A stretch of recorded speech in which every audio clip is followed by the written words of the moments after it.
നിങ്ങളുടെ സഹായം ചോദിച്ചില്ലെന്ന് ക്യാരിയൻ മല്ലു. ആരോപണങ്ങളിൽ ചോദ്യങ്ങൾ ഉയരുന്നു. പ്രഹസനമെന്ന് നാദിര.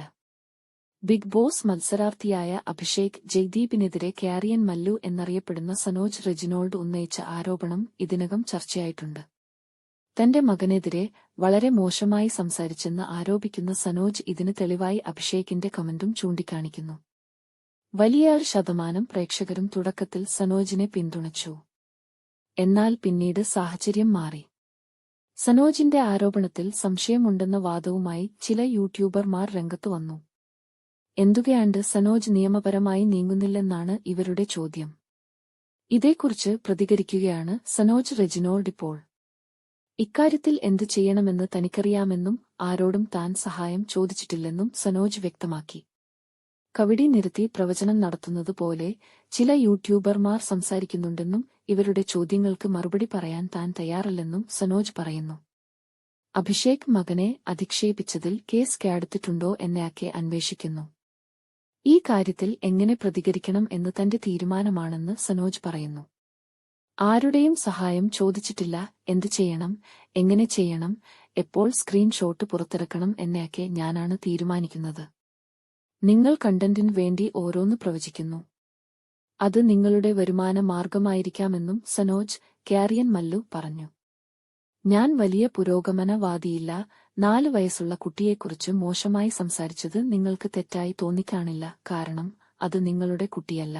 തന്റെ സ്ക്രീൻഷോട്ട് സത്യമാണോ അല്ലയോ എന്ന് കണ്ടുപിടിക്കട്ടെ. അല്ലെങ്കിൽ മോശമായി സംസാരിച്ചയാൾ പറയട്ടെ.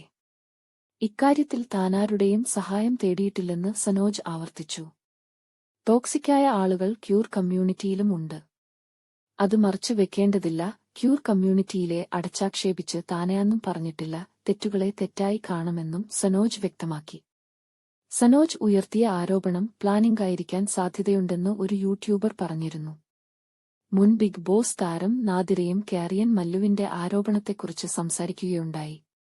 എന്തുകൊണ്ട് അഭിഷേക് ജയ്ദീപിനെതിരെ ക്യാരിയൻ മല്ലു കേസ് ഫയൽ ചെയ്തില്ല എന്നാണ് നാദിര ചോദിച്ചത്. നിയമപരമായി പോകേണ്ട വിഷയത്തിൽ അങ്ങനെ ചെയ്യാതെ പ്രഹസനം കാണിക്കുന്നതിനോട് വിയോജിപ്പുണ്ടെന്ന് നാദിര തുറന്നു പറഞ്ഞു. പലർക്കുമുണ്ടായ സംശയങ്ങൾ തനിക്കുമുണ്ടെന്ന് വ്യക്തമാക്കിയ നാദിര ഇതിന്റെ കാരണങ്ങളെക്കുറിച്ചും വിശദീകരിച്ചു. അഭിഷേക് ജയ്ദീപിന്റെ ഇപ്പോഴത്തെ സോഷ്യൽ മീഡിയ അക്കൗണ്ട് വെരിഫൈഡ് അല്ല. സ്ക്രീൻഷോട്ടിൽ അഭിഷേകിന്റെ അക്കൗണ്ട് വെരിഫൈഡ് ആണ്. 14 ആഴ്ച മുമ്പ് നടത്തിയ കമന്റിന് 3 മിനിറ്റ് മുമ്പ് കേടുത്ത മറുപടിയാണ് നമ്മൾ കാണുന്നത്. എങ്ങനെയാണ് ഈ ചാറ്റിലേക്ക് എത്തിയതെന്നതിന്റെ ഒരു സൂചനയും ഇല്ല. ക്യാരിയൻ മല്ലുവിന്റെ കമന്റ് ഡിലീറ്റ് ചെയ്തിട്ടുണ്ടാകാമെന്നും നാദിര അഭിപ്രായപ്പെട്ടു. ചെറിയ സൂചന തന്ന് ഇതാ നിങ്ങൾ ആഘോഷിക്കൂ എന്ന് പറയുന്നതിനോട് യോജിപ്പില്ല. കൃത്യമായി കാര്യങ്ങൾ പറഞ്ഞാൽ ഒപ്പം നിൽക്കുമെന്നും നാദിര വ്യക്തമാക്കി. 2 ഭാഗത്തും തെറ്റുണ്ടെന്നാണ് മനസ്സിലാക്കുന്നത്. ഈ വാദിക്കുന്ന ആൾ അഭിഷേകിന്റെ അച്ഛനെക്കുറിച്ച് മോശമായി സംസാരിച്ചെന്നാണ് തനിക്കറിയാൻ സാധിച്ചതെന്നും നാദിര വ്യക്തമാക്കി.